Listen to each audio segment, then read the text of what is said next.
I'm Cynthia Gauthier and welcome to Shop Talk. This is the show where we take you behind the scene to meet the best Monster Jam technicians that keep those trucks running.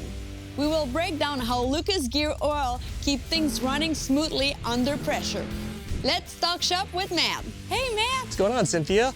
What's been your favorite moment so far with Monster Jam? 2023, I won the Technician of the Year award, and man, I have yet to top that moment. Thank you all!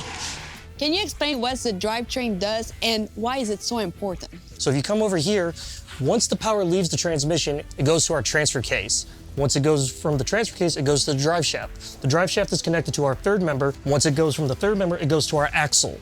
Our axle is connected to our planetary, which guess what? Has more gearing in it. What is unique about the transfer case in a Monster Jam truck? We have what's called a quick change setup in there.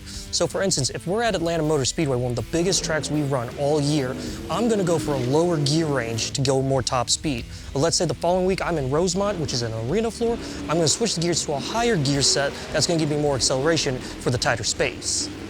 As a driver, I know we're putting a lot of stress into our Monster Jam truck. How do we use the Lucas Gear Oil? So the Lucas Gear Oil excels at keeping friction down. Friction causes heat, and when metal likes to get hot, it likes to fuse together, which is not good. But it keeps the parts lubricated so well that we don't have to worry about that. Thank you so much for your time, and hopefully we get to work together again. Hopefully, but anytime. Bye. And that's a wrap for today's episode of Shop Talk. I'm Cynthia Gauthier, and see you next time.